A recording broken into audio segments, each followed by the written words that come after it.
Alright, that's it class. Gather round. I want to make sure everyone's seated, make sure everyone's listening. The Ninjago lore is rich, quite possibly more rich than most TV shows.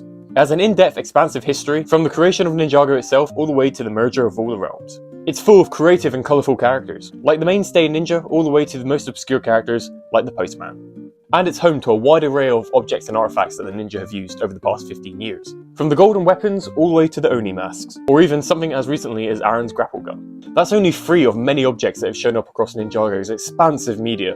And today I thought it would be really fun if we take a look back at 10 Ninjago objects that you didn't know about. I tried my hardest to dig as deep as possible to try and find the most obscure artifacts and objects that the Ninjago universe has ever seen. If I'm able to bring any of these to light that you didn't have any clue about, or simply didn't know the history of, make sure to give this video a like down below. It's always highly appreciated. Thank you. Let's kick this off with number 10, the Bell of Divinity. What is a Bell of Divinity? You see that? Right there. Yeah, get a bit closer. That is the Monastery of Spinjitzu, and that is a bell tower. And located inside said bell tower is the Bell of Divinity. The bell is never physically seen in the show until Secrets of Forbidden Spinjitzu, where it is seen being used as... a hot tub. It's not a hot tub! It's the sacred Bell of Divinity. During the final battle between the ninja and the Oni, the monastery is partially destroyed, freeing the bell of the tower, and now it rests on the edge of the Mountain of Impossible Heights, which is where the monastery is located. If you didn't know that fun fact, that mountain is called the Mountain of Impossible Heights, which in fairness, it is. I don't know how the postman does it. And obviously the ninja were probably too lazy to actually put the bell back in the bell tower, so now they use it as a hot tub. Understandably. Ah, this is the life. It's only ever physically seen briefly in the show in Secrets of the Forbidden Spinjitzu and a little flashback in Seabound. However, like I said, it's been in the show for the 10 seasons prior. Right there. At number 9 we have banners.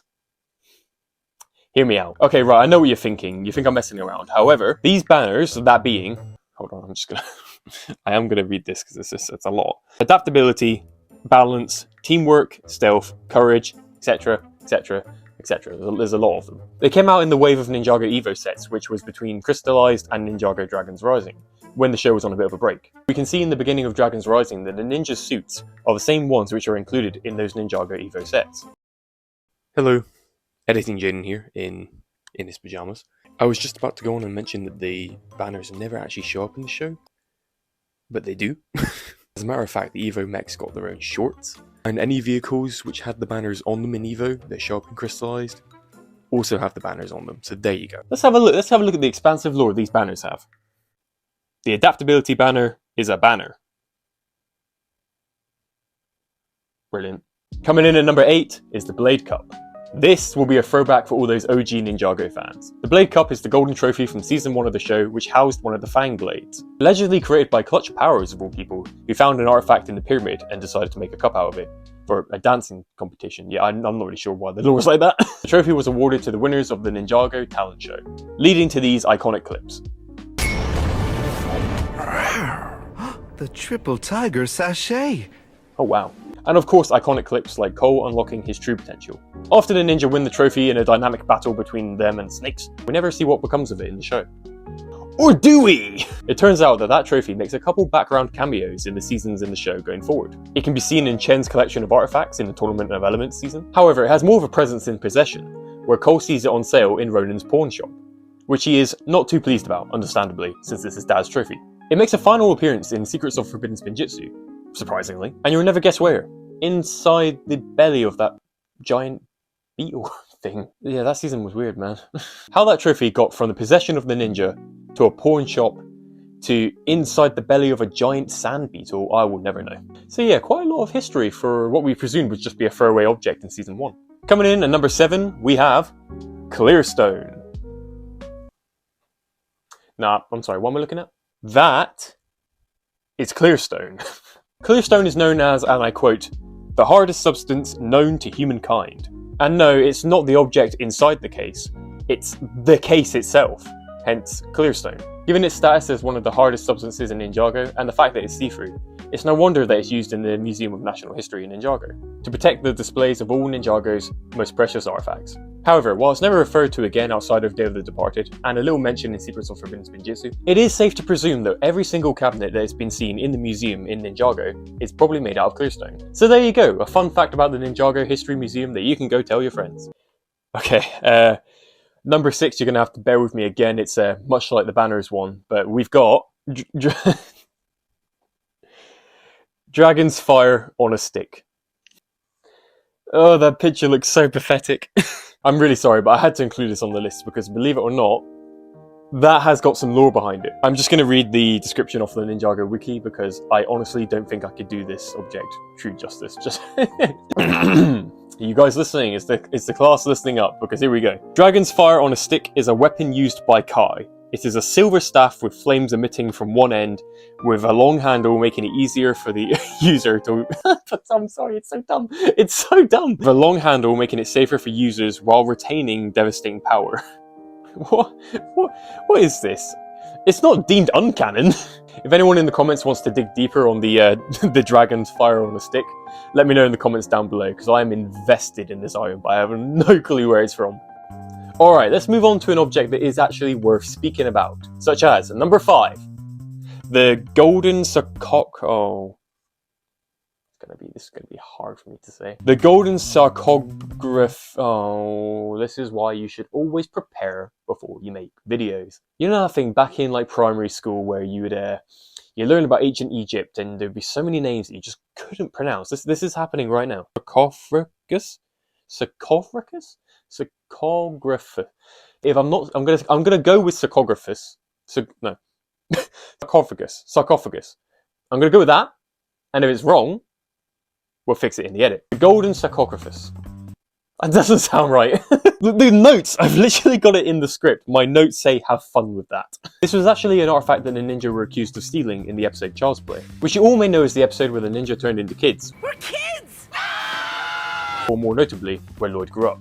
Here we go again. The Sarcophagus. I can't do it! The Sarcophagus, sure, plays no real role in that episode in particular. However, its attempted theft by the Serpentine does lead to much bigger events happening, which, you know, impact the whole season. Like, for example, Lloyd growing up, which speeds up the time until the final battle. After this episode, it's returned to its rightful place in the Ninjago History Museum, where it's not seen again until, funny enough, Hands of Time. As you'll remember, one of the Time Twins was undercover as Dr. Sanders, the owner of the Ninjago History Museum. And in Season 7 of the show, the Time Twins kidnap Cyrus Borg and hide him in, of all things, that sarcophagus. Sarcophagus? We don't get any indicated lore about the... until Secrets of the Forbidden Spinjitzu, where we see similar looking for the Pyro Vipers. This could be our little hint that the Serpentine culture is based off that of the Pyro Vipers. Keep in mind that the Pyro Vipers are reanimated corpses of the first age of Hypnobrai, but that is a Ninjago fact for another day. The hype for Ninjago Legends right now is massive, looking like a continuation of some of the ideas which were set in those Ninjago Legacy shorts, which came out around about the Ninjago 10th anniversary time. That short in particular was a really good one, and I'm so glad they're continuing it. However, if you cast your minds back to another short which came out around about that time... Ooh, no, not that one. However, that is an interesting item. The one I'm referring to is Gold Rush, where you will find our number 4 pick, the Idol of Unity. Not much is known about this artifact, as it only appears in a 4-minute short. However, what we do know about it is that it does contain some sort of golden power, and it allows its users to wield said golden power when their Unity is strong. Its ability to harness golden power could tie it back to the first Spinjitzu master. This theory is supported by the fact that when the statue is combined, it does kind of make the image that looks like the first Spinjitzu master. We haven't seen the Idol of Unity since it was last used to banish the Shadow Banshees from Ninjago. Maybe it rests at the top of Borg Tower, or maybe Kai and Nia returned it to where they found it. Time, I'm sure, will eventually tell. Coming in at the number 3 spot is quite possibly one of my favourite items I've got in this list. Not to be confused with Kai's Headband or Kai's Headband, this is Kai's Headband from the Season of Possession. Cyrus Borg designed this personally embroidered 32 thread count headband for Kai to use against the Ghost Army. As all the other ninja got fully kitted out vehicles, how boring, Kai got this seemingly useless headband. However, it did come in handy, in which he used it to zip down a zipline. I don't know if I have that clip. That's going to be a chore to get. Here's a zipline. While it may not be a robot mech or a fully kitted out sports car, I think it's a pretty fire look for Kai. Thank you, ladies and gentlemen, you've been a wonderful audience. Good night! The rest of the ninja would receive headbands in the island season, however Kai was the first one to start the trend all the way back in possession. We haven't seen this headband referred to ever since, but it's safe to presume that he still uses the same headband to this day. It is personally embroidered after all. Coming in at number 2, I actually have a board game called Mini Droid Chess. It functions much like our version of chess, but with little min droid pieces. He says, acting like he knows how to play chess. We see Jay and Zane playing it on the Destiny's Bounty in Skybound, where I think Zane's winning 100 games to 1? Checkmate. Again. 101 to 0. Outside of that fun scene, we do see it more crucially used later on, where Zane is attempting to play a game against Nadakan to try and outsmart the Jinn. However, this backfires on Zane as he ends up losing and gets trapped inside Nadakan's blade. We don't see the game again outside of that season, however it is safe to say that it's still on board the Destiny's Bounty. It's probably in some random cupboard on the Destiny's Bounty. We all have that one board game that's tucked away and you bring it out for parties or Christmas, but never again. And finally, I've saved what I think is probably the most interesting item for last. This is an item which appeared quite frequently in the old seasons of the show, but everyone seems to have forgotten about it. That being, the Sacred Flute. I'll start you off with a little bit of history. Class, are you listening? Hey, stop chewing your gum. During the Serpentine War, the Elemental Alliance was on the edge of defeat. Whilst retreating from Jamonikai village, Garwadon noticed a villager. He saw that the villager was using a flute to hypnotise a snake in a basket. This gave him the idea which would eventually end the Serpentine War. Sacred flutes were constructed with the ability to hypnotise the Serpentine tribes, allowing the Alliance to trap them in the 5 constructed tombs of the Serpentine. As time went on, the people of Ninjago almost seemed to forget about their ancestors' war, and the sacred flutes were lost to time. All but one, owned by Master Wu, and he uses it predominantly in Season 1 and onwards. The flute has the ability to hypnotise the Serpentine, and also knock people who have been hypnotised by the Serpentine out of their trances, as we see happen with Cole in the episode Home. Wu and the flute are so evenly tied together that it's even earned a place on the back of his minifigure. The flute we see in the show has some real-world inspirations, such as the tune which is played on the flute to hypnotise the Serpentine in the show. It turns out it's actually an adaptation of a famous Chinese flute song composed in 1958, called the Herding Flute. And there you have it. There are many more obscure and random artifacts in the Ninjago canon. Some more substantial like the flute, and some really obscure. We haven't even scratched the surface yet, trust me. So if you want to see a part 2, let me know in the comments down below. And while you're down there, don't forget to subscribe and like the video. It is, as always, highly appreciated. But I'm afraid that's it for now, my friends, so thank you so much, and I shall see you in the next one. Goodbye.